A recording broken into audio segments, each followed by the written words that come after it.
In the grand halls of the Galactic Federation, species from all corners of the universe mingled. Tall and slender Alsharans with their shimmering, translucent skins stood beside the fur-covered Warnians, whose brawn was matched only by their honor. Beings from across hundreds of star systems gathered for the annual conclave. All was peaceful, all was orderly, until the humans arrived.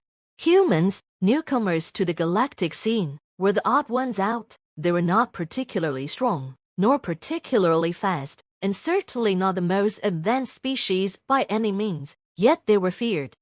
Today, it was no different. A delegation of humans entered the hall, led by Captain Elias Moore. His piercing blue eyes surveyed the room as his team followed closely behind. Unlike other species, humans had a certain swagger about them, confidence born of survival in a chaotic galaxy.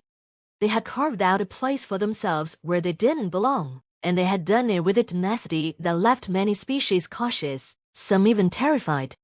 At the center of the conclave chamber, a massive hologram of the Milky Way galaxy floated, slowly rotating. Various stars and systems blinked in and out, their significance being discussed by the council members. The Federation had long governed these territories, ensuring order and peace across the galaxy.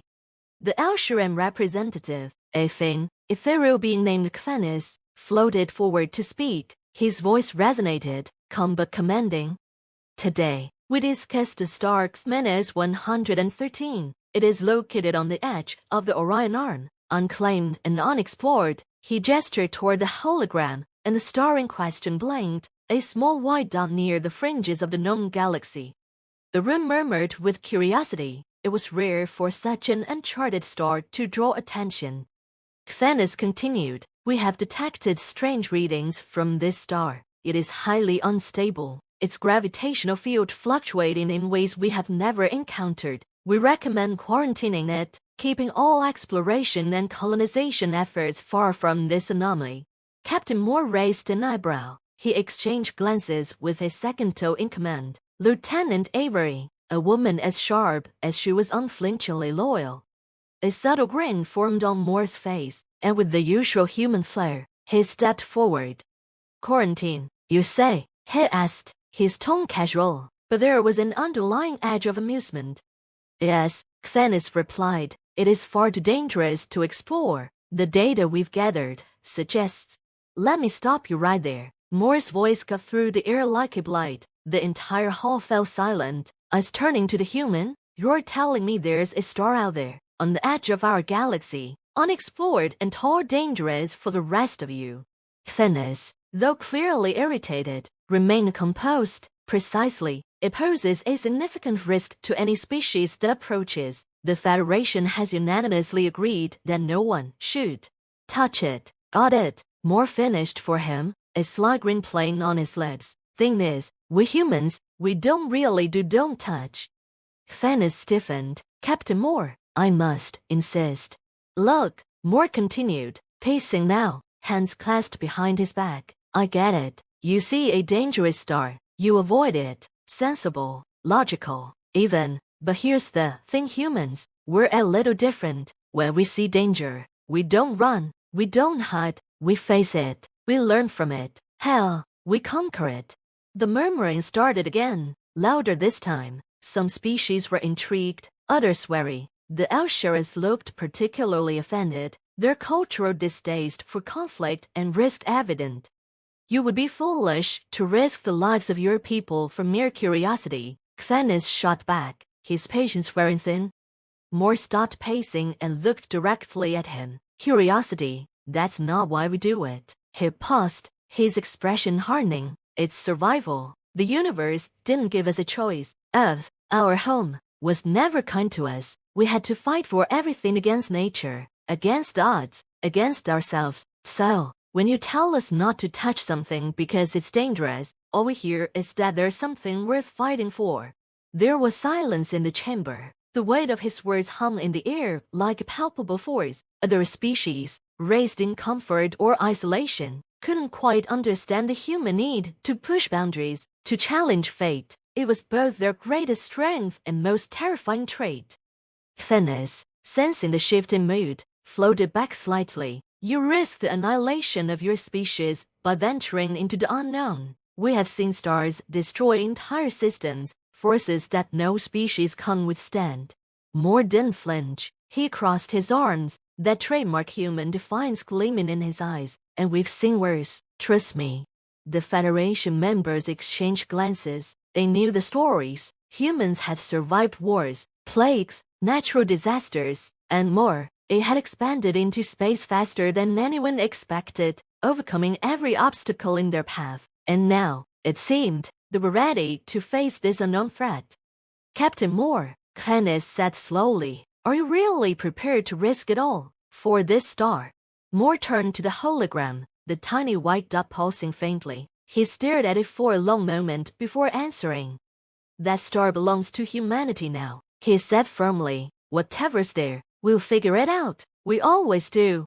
Kenneth looked at him, disbelief flickering across his otherwise composed face. And if it destroys you?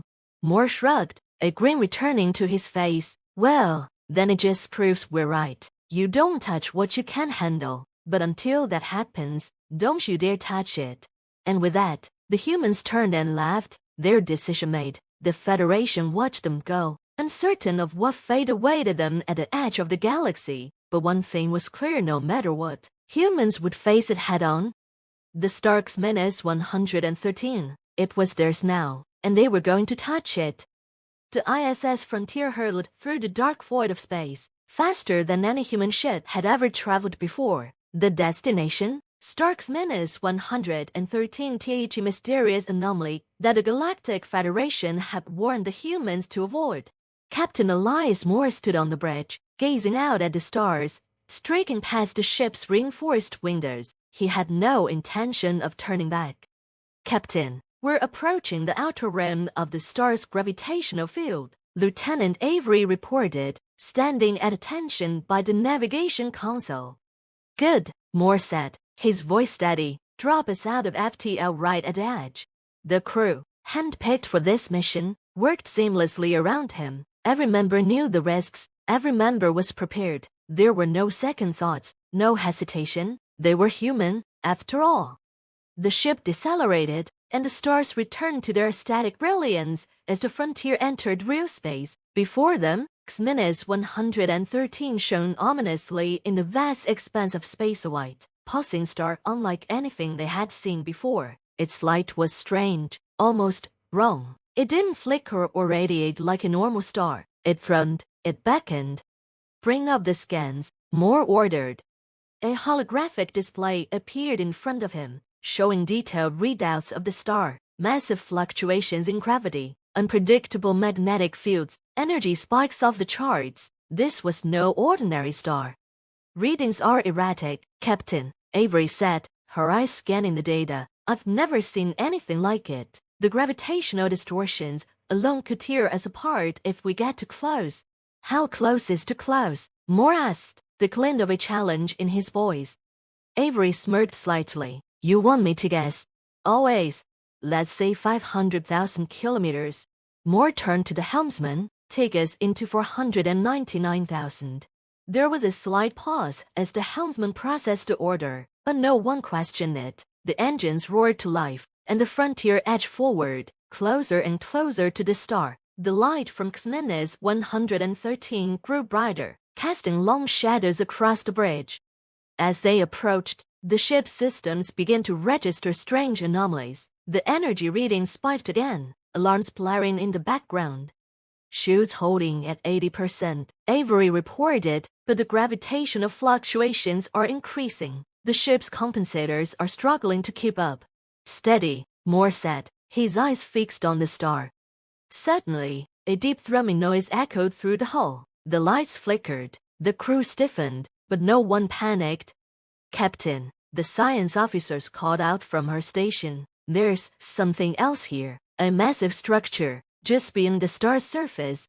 Moore frowned and strode over to the science station, looking at the data pouring in. There, hidden within the star's corona, was a massive artificial construct. It was ancient, alien, and impossibly complex. Its size dwarfed even the largest Federation space stations. and it was orbiting within the most dangerous region of the star's gravitational field.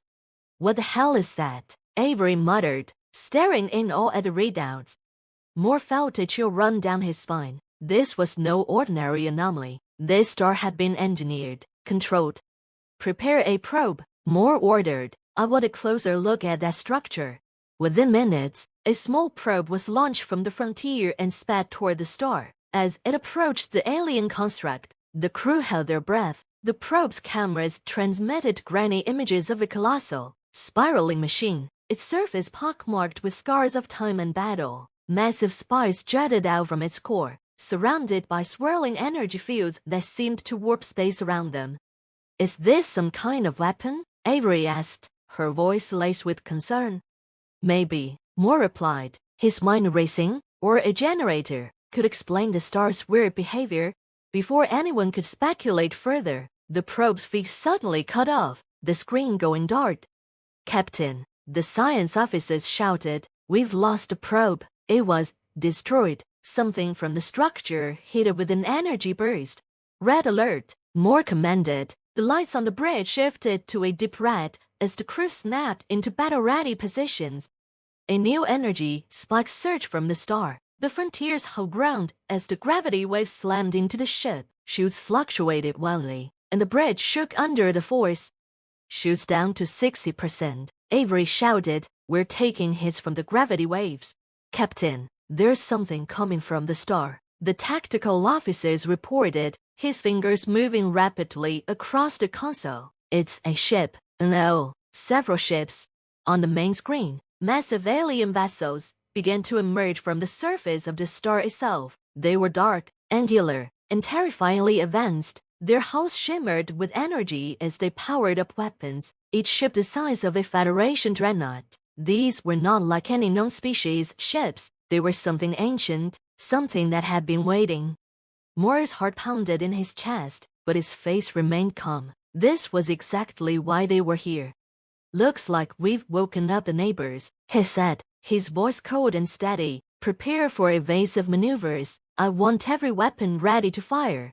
The alien ships accelerated toward them, faster than anything the humans had ever seen. The first energy blast hit the Frontier, rocking the ship violently. Sparks flew from consoles, and alarms blared.